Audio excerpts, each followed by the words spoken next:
Welcome to NFL Uncorked. I'm Lakisha Wesseling, and this week, the football gods were much nicer teams after so many big names dropped due to injuries last week. This week, we have a new era in New York.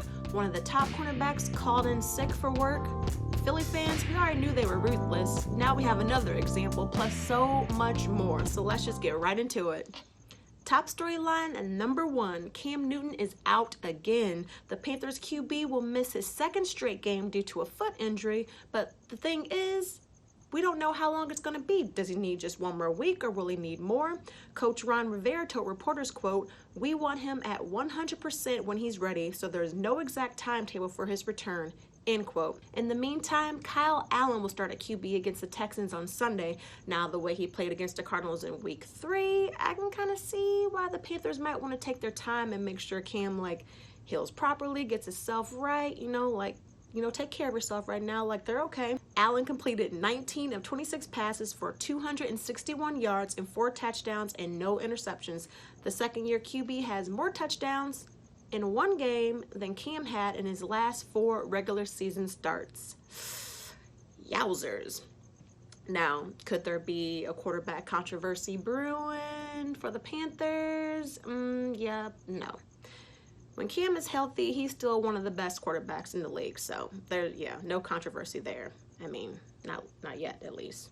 Top storyline number 2, the Daniel Jones era is underway in New York. Danny Dimes was straight dealing in his debut as starting QB for the Giants. Listen to this, though.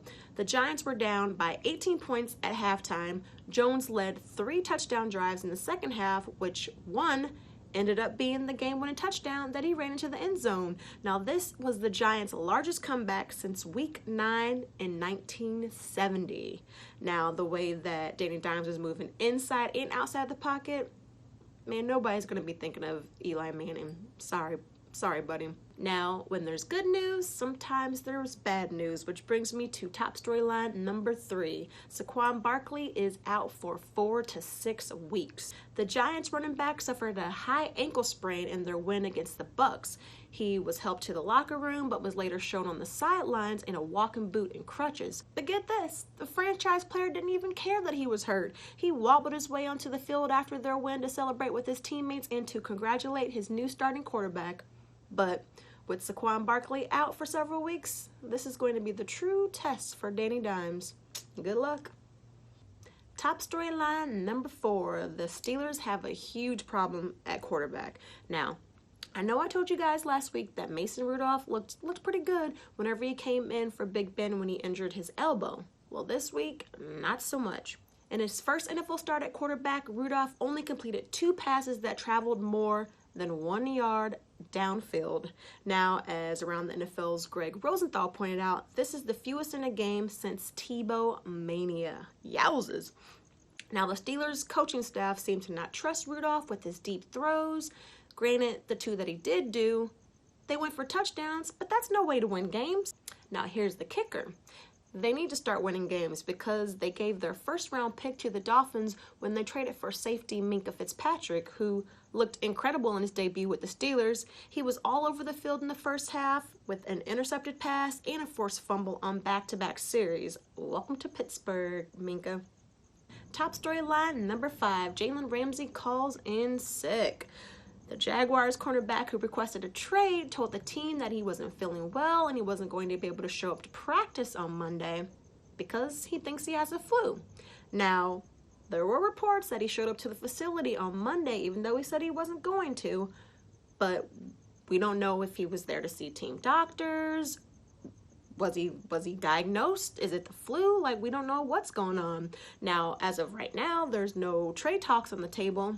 But as Ian Rappaport reported, if this keeps going on like this, it's more likely that he'll end up staying in Jacksonville. Now, I will say this, though. If the Jets quarterback Sam Darnold can catch mono, then Jalen Ramsey just might have the flu. Now you guys know, this is one of my favorite parts of the show. Let's see who's a hit and who is a miss. Ooh, ooh, ooh, ooh, ooh. And so this week's hit has to be Panthers running back Christian McCaffrey. Take a look at this outfit. He has on it's kind of like a I would even say like sailor type of vibe. I like the gold buttons, how the jackets fit it real nice. I like it though. It's a great color on him. The bags, shoes, popping, everything. Good job, Christian. You get a check, a green check this week. Now for this week's miss, womp womp womp. It has to be Chargers wideout Keenan Allen. I don't know what's going on with the whole scarf wearing and all of that whatnot. Well, anyway, this week after the game, he was shown talking to reporters in this floral scarf. This guy says that it's a Versace scarf and shirt combo. Shirt's open. I don't know if he was still trying to get dressed before he started taking questions. I don't know. Cam Newton does the whole scarf over the head thing. I'm just not a fan of it. So you're a miss this week. But my girl, MJ Acosta, she saw the outfit and said that she wants to find out where to get that scarf because she wants to tie up her curls in it. Me too, girl. Me too.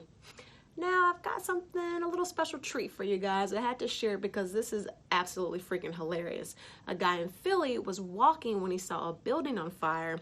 A family was trapped in the top floor, so they started tossing out the children to the guy, and he caught them. But listen to what he had to say about the whole experience. My man just started throwing babies out the window. Wow. We was catching them, unlike Aguilar. Man, Philly fans are straight ruthless. But Nelson Aguilar, he was a good sport about it. He posted this on Twitter. Thank you for being a hero in the community. Would like to invite you and your family to the next home game. Twitter helped me out and get me in touch with him. Now that's a good sport. Cheers to Nelson Aguilar. Stand-up guy right there. Now, let's talk a little bit of wine. This is NFL Uncorked. I know you can't see this because of the lights, but it's called Joel Gott. This is a Cabernet Sauvignon. It's really good. The thing I like about this wine is that there's these spices in it that you can actually taste. So it's kind of like you've got the fruit, and then you've got a little bit of spiciness to it. So it's really good. I recommend it. You can get this also at Trader Joe's for around $20. So can't go wrong with that. Thank you so much for watching. Be sure to hit subscribe. And cheers to football. Till next week. Oh, goodness.